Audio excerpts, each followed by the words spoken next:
यो ठूलो संसारमा हाम्रो वरिपरि काउन्टलेस गन्नै नसकिने अनगिन्ती कथाहरू छन्। कथाहरू जुन भन्नै बाँकी छन्, कथाहरू जसले हिस्ट्रीलाई रिप्रेजेन्ट गर्छ। यस्तै कथाहरू म तपाईलाई सुनाउने छु यो च्यानलमा। हेलो साथीहरू, नमस्ते अनि वेलकम गर्न चाहन्छु मेरो नयाँ युट्युब च्यानलमा केही कथाहरूमा, सम स्टोरिज। तपाईले सुन्न सक्नुहुनेछ विभिन्न कथाहरू यो युट्युब च्यानल केही कथाहरूमा। कथाहरू जुन सुन्दा अचम्म लाग्छन्, कथाहरू जसले हौसला दिन्छन्, कथा जसले मन छुन्छ।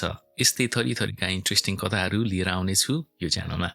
आज मैले तपाईलाई कथा लिएर आएको छु क्यानाडाबाट, क्यानाडाको मार्कम ओन्टारियोबाट। यो कथा सुनेर तपाई हामी जो पनि अचम्ममा पर्न सक्छौं, शक लाग्न सक्छ। कथामा केही भाइलेन्ट घटनाहरू भएको कारणले गर्दाखेरि यदि तपाईलाई असर गर्छ त्यस्ता कुराले भने भ्युअर डिस्क्रिप्सन दिन चाहन्छु। भिडियोलाई स्किप गरिदिनु होला, कथा नसुनिदिनु होला। भियतनाममा बस्ने चाइनिज ओरिजिनका ह्यान्डप्यान अनि विक ह्यान्डप्यान पोलिटिकल रिफ्युजीको रूपमा क्यानाडा बसाइसराई गर्छन् सन् 1979 मा। उनीहरूको क्यानाडाको टोरन्टोमा विवाह हुन्छ अनि छोरी जेनिफर र छोरा फेलिक्सको पनि जन्म हुन्छ। श्रीमान श्रीमती दुवैजनाले खुबै मेहनत गर्छन्।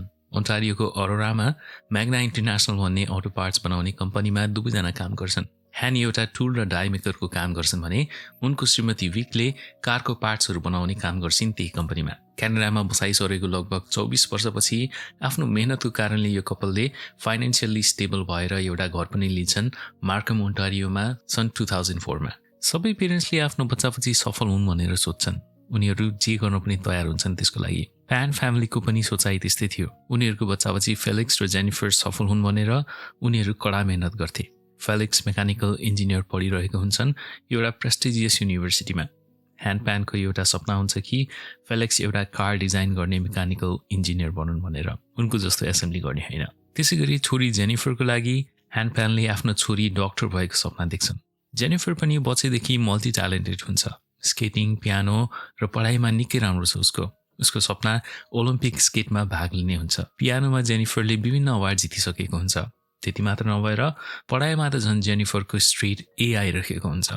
यो सबै चिजहरूबाट एउटा कुरा के प्रश्न हुन्छ भने ह्यान्डप्यान अनि श्रीमती विकले आफ्नो बच्चाबच्चीको फ्युचर सेक्योर होस्, राम्रो होस् भनेर उनीहरूलाई बच्चैदेखि त्यही प्रकारको ट्रेनिङ, त्यसलाई चाहिने पढाइ दिइरहेका हुन्छन् सो द्याट उनीहरूले फ्युचरमा गएर एउटा बेटर लाइफ पाउन्। यस्तै कडा मेहनत अनि डिसिप्लिनकै कारणले प्यान फ्यामिलीले एउटा ठुलो घर अनि महँगो र लग्जरियस कारहरू लेक्सस र मर्सिडिज किन्न सफल हुन्छन्। कुरा हो नोभेम्बर 8 सन् 2010 को रातिको।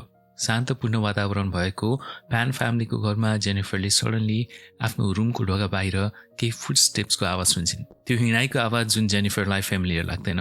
न त्यो हिँडाइको आवाज ह्यान्डप्यानको हो, न विकको, न उसको भाइ फेलिक्सको। जेनिफरलाई अचम्म लाग्छ त्यो आवाज कसको हो भनेर। बाहिरबाट के को आवाज यस्तो आयो भनेर जेनिफरले आफ्नो रुमको ढोका खोलेर निस्किन्छन्। ढोका खोल्दा सी सक्ड। बन्दुक बोकेका केही गनम्यानहरू घरभित्र पसिसकेका हुन्छन् अनि पैसा डिमान्ड गर्छन् जेनिफरलाई। जेनिफरले आफूले मेहनत गरेर दिएको पियानो लेसन्सबाट जम्मा गरेको केही पैसा साथसाथै उसको आमा विकको सेभिङ्स पनि गनम्यानलाई दिन्छन्। पैसा पाइसकेपछि जेनिफरलाई दुवै हात बाँधेर ती गनम्यानहरूले सेकेन्ड फ्लोरको रेलिङमा छोडिदिन्छन्। तर जेनिफरले कोअपरेसन गर्दा गर्दै पनि ती 3 बन्दुकधारीले 5 गोली चलाउँछन्। 5 गोलीमध्ये 3 वटा चल्छ जेनिफरको आमा विकमाथि अनि 2 वटा चल्छ ह्यान्डप्यानमाथि। जेनिफरलाई थाहा छैन उसको घरमा के भइरहेको छ, उसको वरिपरि के भइरहेको छ भनेर। ऊ सकमा छ र उसले 911 मा कल गर्छ। 911 मा कल गरेको 34 सेकेन्ड्सभित्रै उसले कोही चिच्याएर भागेको आवाज सुन्छ। त्यो आवाज हो ह्यान्डप्यानको। मिराकुलसली ह्यान्डप्यानलाई गोली लागे बावजुद पनि ऊ सर्भाइभ गर्छ। तर स्याडली उसको श्रीमती विक पनि सर्भाइभ गर्दिनन्। प्यारामेडिक्सको टिमले ह्यानलाई एम्बुलेन्समा हाल्नुभन्दा अगाडि जेनिफरले ह्यानलाई भन्छन्, ड्याड तपाईँलाई ठिक छ, आर यु ओके? संसारको लागि जेनिफर एउटा सर्भाइभर थिइन्। उसको आमा विकको ब्रुटल्ली मर्डर भएको थियो भने ड्याड ह्यान्डप्यान 2 वटा गोली लागेर कोमामा आफ्नो जीवन र मृत्युसँग लड्दै थिए।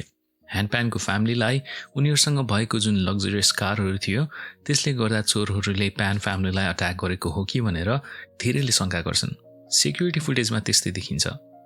नोभेम्बर 12 मा ह्यान कोमाबाट बाहिर निस्किन्छन् र घटना घटेको राति के भएको थियो भनेर सबै याद हुन्छ ह्यानलाई। ह्यान्डप्यानलाई त्यो घटनाहरू सबै याद हुनु भनेको पुलिस इन्भेस्टिगेसनको लागि एउटा राम्रो पक्ष थियो, तर जेनिफरको लागि भने होइन। संसारको अगाडि पियानोको अवार्ड विजेता, पढाइमा सधैँ ए ल्याउने, ओलम्पिकमा स्केटिङमा भाग लिन्छु भने जेनिफरले कसैलाई पत्याउनै नसक्ने नाटक देखाइरहेको हुन्छ। जेनिफरको यो नाटक बच्चा हुँदादेखि नै सुरु भएको हुन्छ। यो सब हुनुमा उसले आफ्नो फादर ह्यान्डप्यानको टाइगर प्यारेन्टिङलाई दोषी मान्छिन्। Tiger parenting is a form of parenting जहाँ बच्चा-बच्चीको एजुकेसनलाई बढी नै महत्त्व दिन्छ। एजुकेसन साथसाथै ECAमा जोड दिन्छ। यो एजियन परिवारहरूमा निकै नै कमन छ। ह्यालले जेनिफरको करियर पनि छानिसकेका थिए।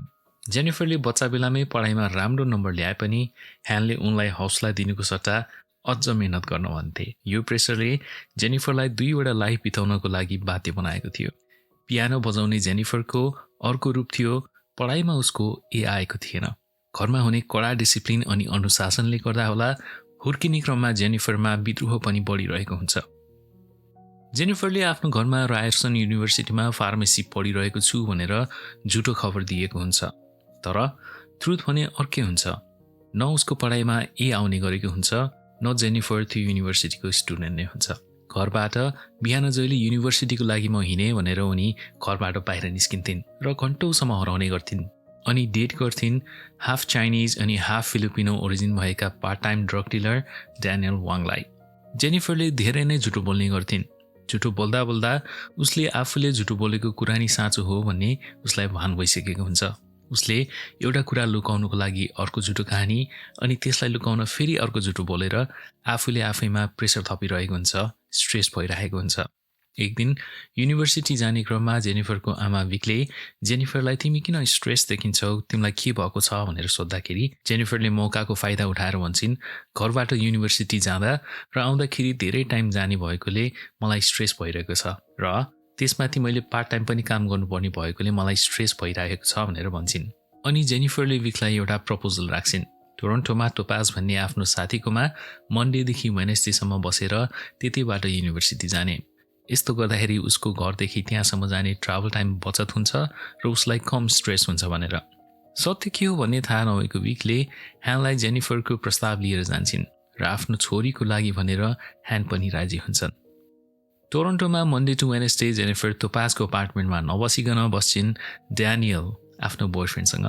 आफ्नो साथी टोपाजसँग मिलेर जेनिफरले आफ्नो फ्यामिलीलाई धोकामा राख्ने प्लान बनाउँछिन्। यदि घरबाट फोन आइहाल्यो भने म बाथरुममा जान्छु, फोनलाई स्पिकरमा राख्नु अनि म अर्को फोनबाट कुरा गर्छु। यसरी जेनिफर एज्याक्स भन्ने ठाउँमा आफ्नो बोयफ्रेन्ड ड्यानियलको घरमा हप्ते पछि बस्छिन्। ड्यानियलको परिवारलाई पनि जेनिफर मन पर्न थाल्छ। जेनिफरलाई आफ्नो परिवारसँग कहिले भेटाउँछौ त भनेर कुरा निस्किँदा जेनिफरले सधैँ केही न केही बहाना बनाएर कुरालाई घुमाउने गर्छिन्।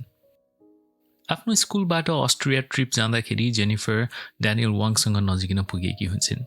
जेनिफर पियानो प्लेयर हुन्छन् भने ड्यानियल त्यही स्कुल ब्यान्डमा ट्रम्पेट प्लेयर। स्कुलको अस्ट्रिया ट्रिपमा जेनिफरलाई आस्थमाको अट्याक आउँछ र ड्यानियलले जेनिफरलाई काम हुन अनि ब्रिथ गर्न सिकाउँछन्। यो इन्सिडेन्टपछि जेनिफर र ड्यानियल नजिकिन पुगेका हुन्छन्।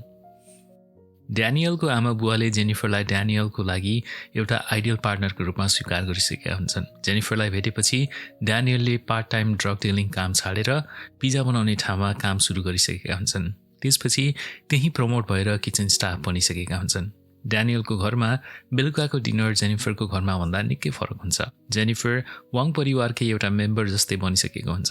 यो कुराको बारेमा ह्यान अनि विकलाई भने केही थाहा नै हुँदैन। आफ्नो परिवारमा शङ्का नलागोस् भनेर जेनिफरले हरेक मर्निङमा अनि राति सुत्नुभन्दा अगाडि विकलाई कल गरेर आफ्नो दिन कस्तो भयो भनेर झुटो बोल्ने गर्छिन्। आफू राम्रोसँग पढिरहेको छु अनि काम पनि गरिरहेको छु भनेर विश्वास दिलाउँछिन्। आफ्नो आमा विकबाट जेनिफरले टोपासँग अपार्टमेन्ट सेयर गरेको घर भाडा पाइरहेको हुन्छ। त्यसको सँगसँगै विकले थप पैसा पनि जेनिफरलाई ब्याङ्क एकाउन्टमा हालिदिने गर्छिन्। थर्सडेदेखि सन्डेसम्म भने जेनिफर आफ्नो फ्यामिलीसँगै बस्ने गर्छिन्। यसो गर्दा परिवारमा शङ्का नलाग्ने अनि आफ्नो प्लान पनि सफल हुने हुन्छ। जेनिफर यसरी आफ्नो 2 वटा जिन्दगी, आफ्नो 2 वटा लाइफ बिताइरहेकी हुन्छन्। कसैलाई अहिलेसम्म केही शङ्का लागेको हुँदैन। यसरी हेर्दा हेर्दै 2 इयर्स पुरा हुन लाग्दाखेरि ह्यानले जेनिफरको भन्ने कुरा र गराइमा भिन्नता पाउँछन्। जेनिफरलाई कुरा के हो भनेर बुझ्छु भनेर भन्दा आमा विकले त्यस्तो केही नगर्नु भन्छन्, आफ्नो छोरीमा विश्वास राख्नु भनेर भन्छन्। उता 2 वर्ष सकिन लाग्दा जेनिफरलाई के गरौँ कसो गरौँ भनेर भइरहेको हुन्छ। ह्यान्डप्यानले जेनिफरलाई अब तिमी के गर्छौ, तिम्रो प्लान के छ भनेर बारम्बार सोधिराख्दाखेरि जेनिफरले फेरि अर्को झुटो बोल्छिन्। मैले मेरो रायर्सनको डिप्लोमा सकिसकेँ अनि मैले अब टोरन्टो युनिभर्सिटीमा फार्माकोलोजी सुरु गरिसकेँ भनेर। आफ्नो छोरी क्यानाडाको एउटा टप युनिभर्सिटीमा फार्माकोलोजीमा एडमिसन पाएको छ भनेर सुन्दाखेरि ह्यान्डप्यान र विक दुवैजना एकदमै खुसी र गर्व हुन्छन्। जेनिफरले आफ्नो रिपोर्ट कार्डमा 9वटा A+, 32वटा A अनि एउटामा आफूलाई A- स्कोर दिन्छन्। लाग्छ जेनिफरले पढाइमा चाहिँ होइन, झुटो बोल्नमा अनि परिवारलाई धोका दिनमा A+ ल्याइन्। जेनिफरमाथि आमा विकले अलिअलि शङ्का भने गर्न थालेकी हुन्छन्। आफ्नो इयरली ट्याक्स बुझाउने बेलामा जेनिफरले कसैलाई पनि आफ्नो इन्कम देखाउन मान्दिनन्। स्टुडेन्ट ट्युसनको पैसाको बारेमा नि खुलासा गर्दिनन्। आफ्ना झुटा कुराहरूलाई लुकाएर राख्दा राख्दा जेनिफरले आफैलाई चोट लगाउन थालिसकेकी हुन्छन्। उसलाई साइकोलोजिकल्ली असर परिरहेको हुन्छ।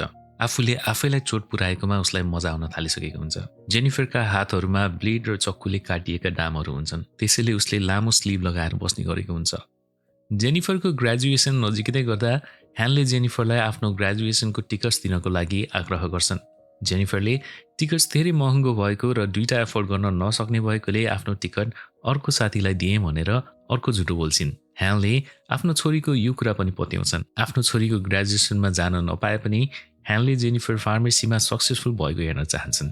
जेनिफरलाई आफ्नो रेज्युमी बनाएर अब जब्सहरू एप्लाई गर्नको लागि आग्रह गर्छन्।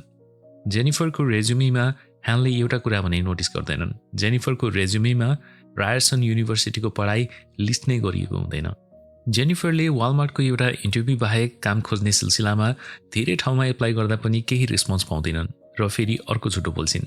यो चोटि सिक किड्स नाम गरेको टोरन्टोको एउटा रेप्युटेड हस्पिटलमा भोलिन्टियरिङ पोजिसन पाए भनेर, त्यो पनि शुक्रबार बेलुकीदेखि शनिबार र आइतबारसम्म। यो झुटमा भने जेनिफरले तोपाजलाई सामेल गर्न बिर्सिन्छन्। भनिन्छ नि झुटो कहिलेसम्म नै लुकाउन सकिन्छ र कुनै न कुनै बेला त बाहिर आइहाल्छ। यो समयसम्ममा ह्यानले जेनिफरमाथि केही शङ्का गर्न थालिसकेका हुन्छन्। जेनिफरसँग हस्पिटलमा भोलिन्टियर गर्ने भने पनि हस्पिटलको युनिफर्म, स्वाइप की केही पनि हुँदैन। एक दिन जेनिफर काममा जाने क्रममा ह्यानले जेनिफरलाई म तिमीलाई गाडीमा पुर्याइदिन्छु भनेर भन्छन् अनि साथमा विकलाई पनि आउन आग्रह गर्छन्।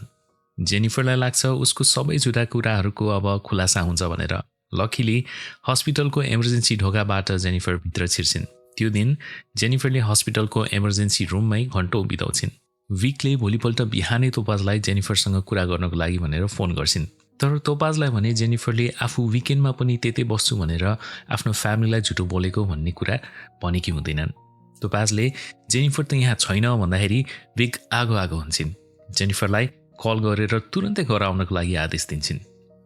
विक अनि ह्यानले जेनिफर टोरन्टो युनिभर्सिटीमा फार्माकोलोजी पढिरहेको झुटो हो र आफ्नो छोरीले झुटो बोलेर ड्यानियललाई डेट गरिरहेको बारेमा थाहा पाउँछन्। डेटिङ जुन टाइगर प्यारेन्टिङमा अर्को स्ट्रिक्टली गर्नै नहुने कुरा हो। जेनिफर जब घर पुग्छिन्, रिसाएको ह्यानले जेनिफरलाई 2वटा अप्सन दिन्छन्। घरमा बसेर स्कुल मात्र जाने वा ड्यानियलसँग गएर घर कहिले नआउने। ड्यानियलसँग जानको लागि म मरेको हेर्नुपर्छ तिमीले भनेर उनले जेनिफरलाई धम्की दिन्छन्। ह्यानबाट अल्टिमेटम पाएपछि जेनिफरले फाइनली एडमिट गर्छिन् कि उनले झुटो बोलेकी छिन् भनेर। आफू ड्यानियलसँग डेट गरिरहेको अनि टोरन्टो हस्पिटलमा भोलिन्टियर नभएको भनेर झुटो हो त भन्छन्, तर खालि आधी जानकारी मात्र दिएर। ह्यान अनि विकलाई जेनिफरले रायर्सन युनिभर्सिटीमा आफू पढाइ नगरेको अनि हाई स्कुल ग्रेजुएट नभएको भन्ने कुरा पनि लुकाउँछिन्। जेनिफरलाई ह्यानले 2 हप्ताको लागि ग्राउन्डेड गर्छन्। ह्यान्डप्यानको कडा सजाएको कारणले गर्दा ड्यानियलसँग भेट्ने इच्छामा जेनिफरको फुल स्टप लाग्छ, साथसाथै उसको फ्रिडममा पनि। ड्यानियलसँगै काम गरिरहेको पिज्जा कम्पनीबाट ह्यानले जेनिफरलाई कामबाट निकाल्न लगाउँछन्। उसलाई उसको सेलफोन अनि ल्यापटप पनि चलाउन दिँदैनन्। जेनिफर घरबाट बाहिर पियानो सिकाउनको लागि मात्र निस्किन पाउँछिन्। गाडीको ओडोमिटर पनि ह्यानले ट्र्याक गर्न थाल्छन्। आमा विकलाई जेनिफरले आफूले एप्लाई गरेको जब एप्लिकेसन्सहरूको केही रेस्पोन्स आएको छ कि भनेर लुकीछिपी भए पनि रेस्ट्रिक्सन हुँदाहुँदै ड्यानियललाई कहिले कहिले कन्ट्याक्ट कल गर्छिन्। जेनिफरसँग भेट्न नपाएर ड्यानियल पनि उता स्ट्रेसमा हुन्छन्। जेनिफरले ड्यानियललाई पेसेन्स राख्नको लागि आग्रह गर्छिन्। गाह्रो समय भएकोले अहिले नभेट्न आग्रह गर्छिन्। यो समय जेनिफर र ड्यानियलको रिलेसनसिपको एउटा डिफिकल्ट फेज हुन जान्छ। 2 हप्ता ग्राउन्डेड भइसके पछाडि फाइनली जेनिफरलाई केही फ्रिडम प्राप्त हुन्छ। फ्रिडम प्राप्त हुने साथै उनले ड्यानियललाई भेट्ने मौका खोजिरहेकी हुन्छन्। एक रात जेनिफर ड्यानियलसँग भेट्नको लागि आफू बेडमा सुतिरहेको जस्तो सेटअप गरेर ड्यानियलसँग भेट्न जान्छन्। जेनिफर रातभरि घरबाट बाहिर हुन्छन्। बिहानी पख विकले आफ्नो पर्स लिनको लागि जेनिफरको कोठामा जाँदा जेनिफरलाई भेट्दिनन्। जेनिफरले ड्यानियललाई भेटेर पर्खिरहेको अवस्थामा भेट्छिन्। जेनिफरलाई फेरि ग्राउन्डेड गरिन्छ। यो सबै घटना अनि जेनिफरलाई ड्यानियलसँग भेट्न नदिएकै कारणले ड्यानियलले जेनिफरसँग रिलेसनसिप ब्रेक गर्छन्, तर सधैँ साथी रहने र कन्ट्याक्टमा बस्ने बाचा पनि गर्छन् दुवैजना। जेनिफरलाई ट्र्याकमा ल्याउनको लागि विक अनि ह्यानले फेरि पनि जेनिफरलाई स्कुल एप्लाई गर्न अनि फ्रेस स्टार्ट गर्नको लागि सल्लाह दिन्छन्। आफ्नो लाइफमा के गर्ने भनेर सोच्नै नसकिरहेको बेलामा जेनिफरले फ्रिडम पाउनको लागि फेरि झुटो बोल्छिन् कि वालमार्टको फार्मेसीमा काम पाए भनेर। ह्यानले पनि खुसी हुँदै जेनिफरलाई फाइनली अब छोरी सुध्रियो भनेर आफ्नो गाडी दिन्छन् काम गर्न जानको लागि। अरूले विश्वास गरून् भनेर जेनिफरले फार्मेसी डिग्री पाउनको लागि आफूले निकै मेहनत गरिरहेको छु भनेर आफ्नो परिवार अनि आफ्नो परिवारका सदस्यहरूलाई पनि झुटो बोल्छिन्।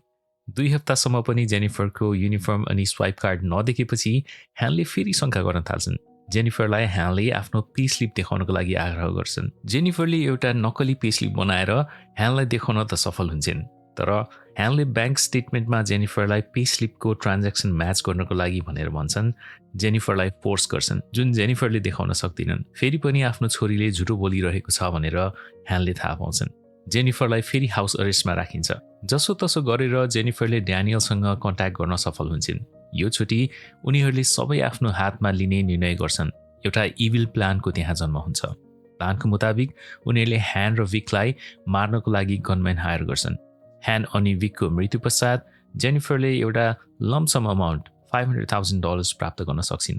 ड्यानियलको पहिलाको ड्रग डिलिङको नेटवर्कको हेल्पले क्रफोर्ड नाम गरेको हिटम्यानसँग $10,000 कन्ट्र्याक्ट किलिङको समझदारी हुन्छ। ड्यानियलले जेनिफरलाई आइफोन अनि सिम कार्ड दिन्छन् क्राइमसँग रिलेटेड टेक्स्ट गर्नको लागि मात्र।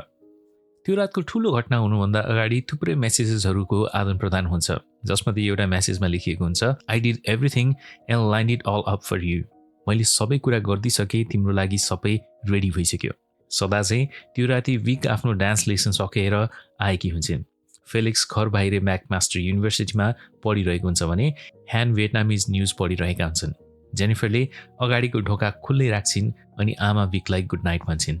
बेडरुममा पुगेर 10 बजे आफ्नो बेडरुमको लाइट अन अफ गरेर हिटम्यानलाई सिग्नल गर्छिन्। 3 जना बन्दुकधारीहरूको घरमा एन्ट्री हुन्छ। जेनिफरलाई छाडेर विकलाई अनि ह्यानलाई गोली हानिन्छ। विकको टाउकोमा 3वटा गोली लागेर विक अन द स्पट नै मर्छिन् भने ह्यानलाई सोल्डर अनि फेसमा गोली लागे बापत पनि उनी बाँच्न सफल हुन्छन्। ह्यान प्यानका अनुसार गनमेनहरूले जेनिफरलाई बाँधेका थिएनन्। पुलिसलाई जेनिफरमाथि शङ्का लागिसकेको हुन्छ। शङ्काका केही कारणहरू यस प्रकार छन्। जेनिफरले बयान गरे जस्तै जेनिफरलाई बाँधिएको हुन्छ।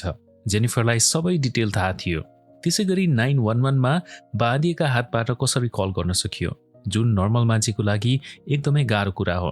घरमा रहेका केही पैसा चोरी भए पनि महँगा गाडी मर्सिडिज अनि लेक्सस चोरी भएका थिएनन्। त्यो पनि एउटा शङ्काको विषय थियो। 911मा कल गरेको 34 सेकेन्ड्सपछि नै ह्यान त्यहाँबाट चिच्याएर भागेका थिए। कुनै पनि पेरेन्ट्सले बच्चाबच्चीलाई डेन्जरमा छाडेर त्यसरी भाग्नु अचम्म लाग्छ।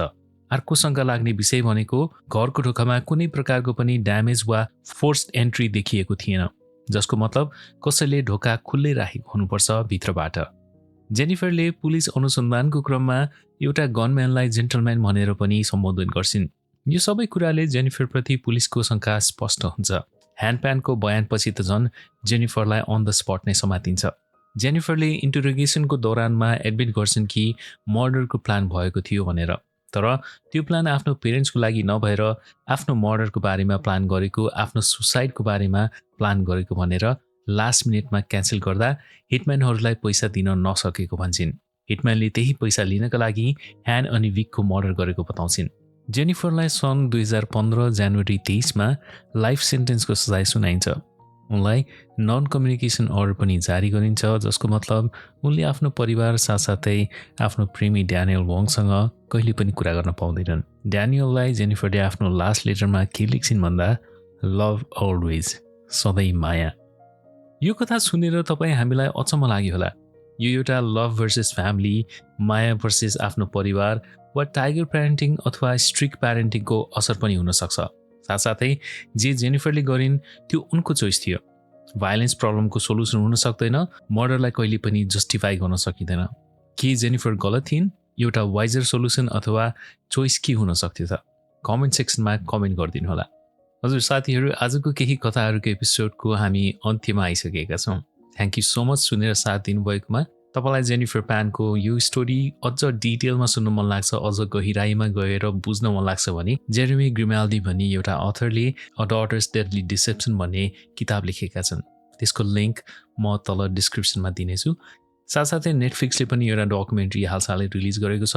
विभिन्न युट्युब च्यानल्सहरूमा पनि तपाईँले यो सुन्न सक्नुहुनेछ यो कथाको बारेमा। कथा कस्तो लाग्यो तपाईँलाई? केही छुटेका कुराहरू छन्, केही नसुनेका कथाहरूका पक्षहरू छन् यदि तपाईँसँग भने हामीलाई सेयर गर्नुहोला। फिडब्याक सजेसनहरू छन् भने त्यो पनि प्लिज दिनुहोला। अर्को भेट नभएसम्मको लागि please take care, peace out, नमस्ते।